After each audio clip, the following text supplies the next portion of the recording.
Hello everyone, good afternoon, magandang hapon sa inyong lahat. Hapon na, magandang hapon na kasi past 12 na eh. Welcome back muli sa ating munting channel. This is Wen BTE and yan. 5, 4, 3, 2, 1, go!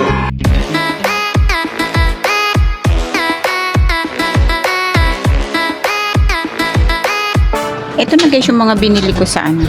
Binili pala ng anak ko, hindi pala ako. Sa may IKEA nung pagpunta namin doon. Buhay pa naman sila. Hindi ko na sila nilipat ng pot. Mabilis lang matuyo kasi ano lang to eh. Ang tawag doon, yung coco pit. Coco pit lang siya. Pero ang ganda niya. Minsan nakakalimutan ko siyang diligan, tuyong-tuyo. Kaya nagbabrown yung mga dahon nito kung minsan sa ilalim. Pero so far, still thriving.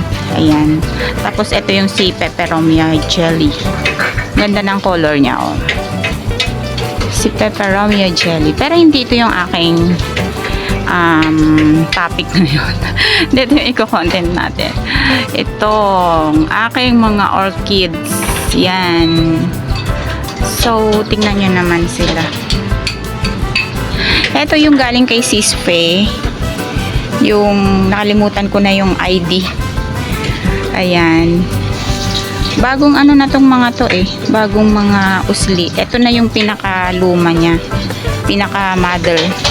Tapos ito, bago na to. Ito rin. Bale, dalawa to eh. 1, 2. Dalawa siya. Ayan.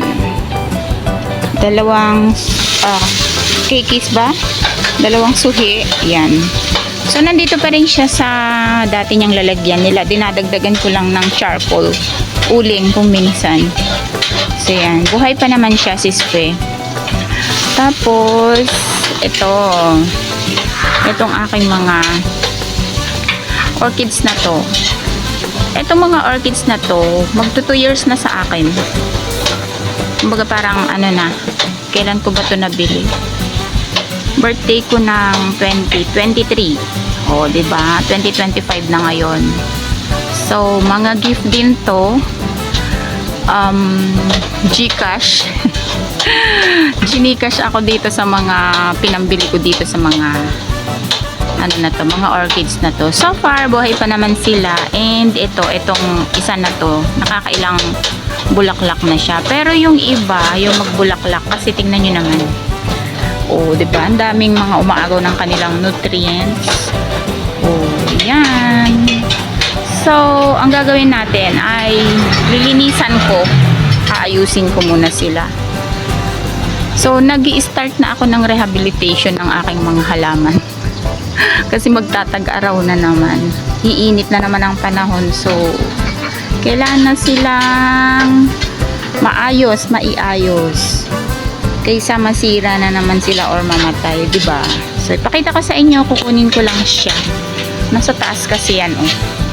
Nakapatong siya dyan. So, hindi ako pwede dyan kasi yan ang tutungtungan ko. Dito ako tutungtong. May hirapan ako. Kaya, kukunin ko lang siya. Doon ako sa aking working area. Diyan lang kayo.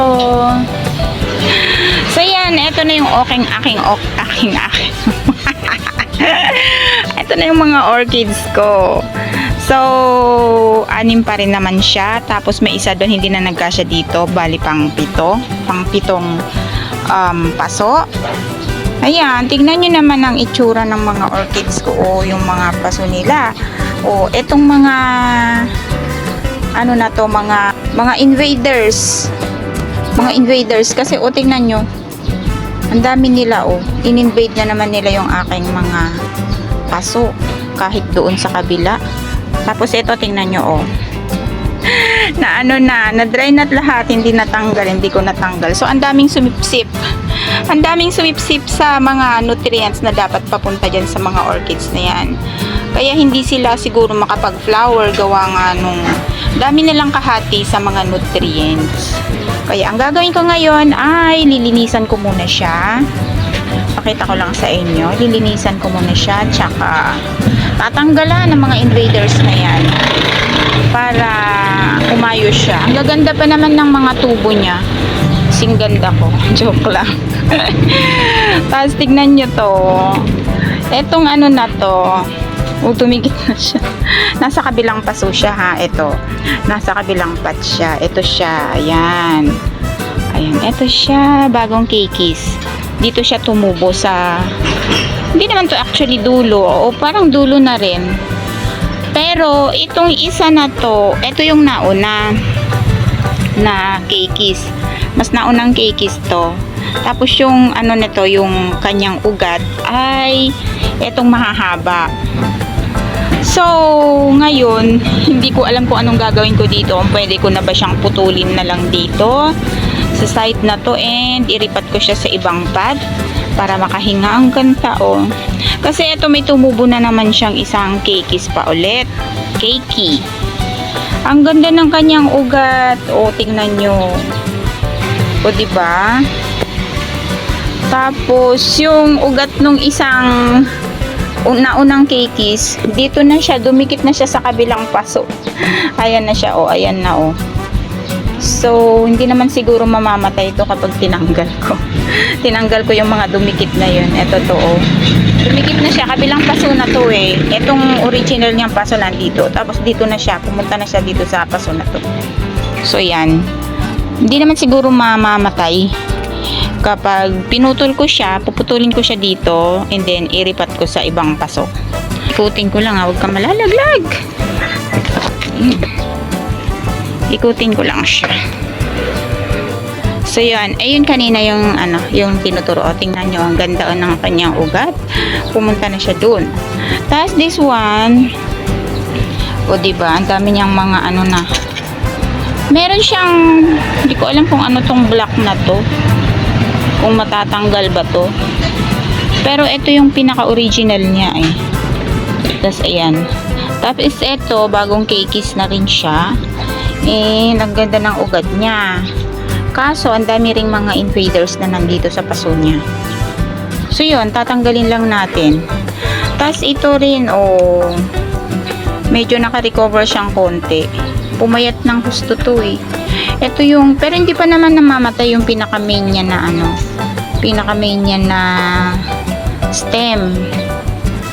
Ayan. Ito yung galing kay Sis Donna. Bigay ni Sis Donna to. Sis Donna, buhay pa naman siya. Tsaka, aayusin ko lang to. Tataba pa yan. Ayan. Tapos ito, marami rin siyang kikis na tumubo. Ayan. O, may pausli na naman siya dyan. Masipag silang magkaroon ng kikis, guys. Hindi ko alam kung ano to. Kung kiki o ugat. Parang ugat lang yata. Kasi ito yung bagong kiki. Ayan, tingnan may namatay na. Bago-bago lang ng kiki na ito namatay kasi pinabayaan niyo yung BTE. Ayan. Tapos nandito yung labas ko lang to. Ayan. Nandito yung aking ano ang tawag dito? Hoya. Hoya to guys. Ang kapal na niya. Ito yung galing pa kay Sispen na Hoya. Cuttings lang to nung binigay. Tapos yan. Dito ko lang din siya idinikit kasi para hindi ko makalimutan pag diniligan ko tong mga ano na to, mga orchids na to. Ayan o. Kung saan na lumusot yung kanyang o tingnan nyo. Lumusot na yung, ay umano na o kumapit na yung kanyang ugat stem dun sa kabila, sa ano ng paso. Tanggalin ko na lang. Tapos ayan. Ito siya.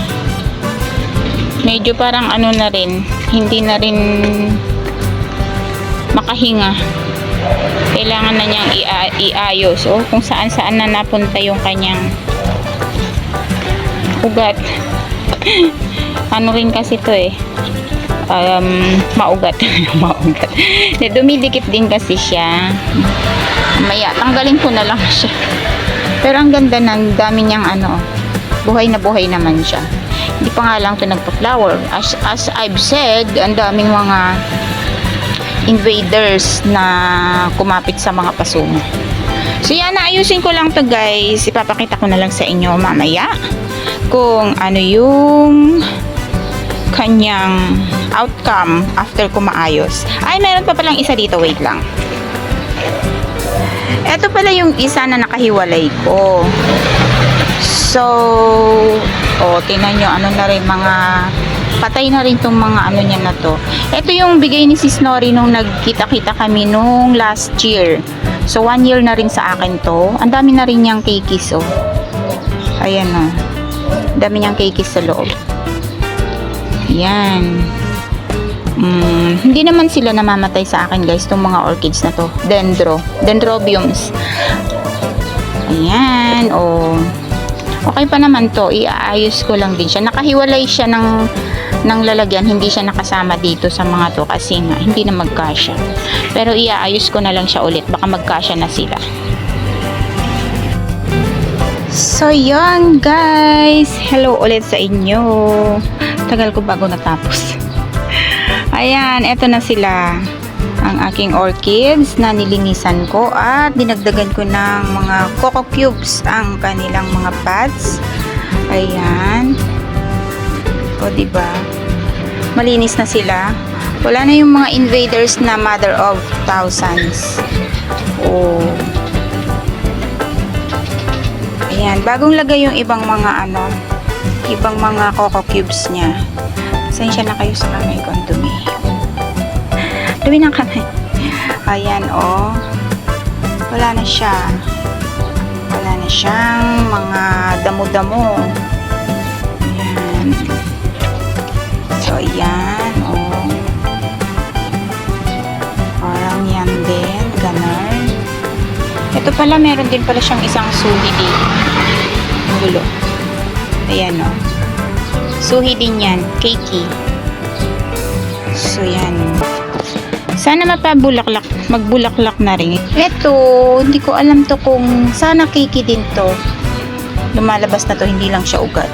Tapos ito, yung galing kay Sis Nori, yung naka-separate kasi hindi talaga siya magkasya dito eh. Kahit anong gawin ko, anong tawag dito? Ayos, hindi ko mapagkasya yung isang pot na to. Kaya, pero katabi pa rin naman nila, although hindi na nga lang siya kasama dito sa sa tray.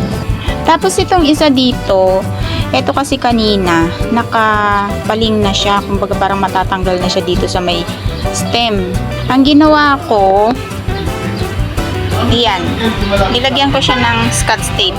Ang dumi ng daliri ko. Ayan, nilagyan ko siya ng Scotch tape, guys. Ayan, para umayos yung dahon niya at bumalik siya doon sa stem.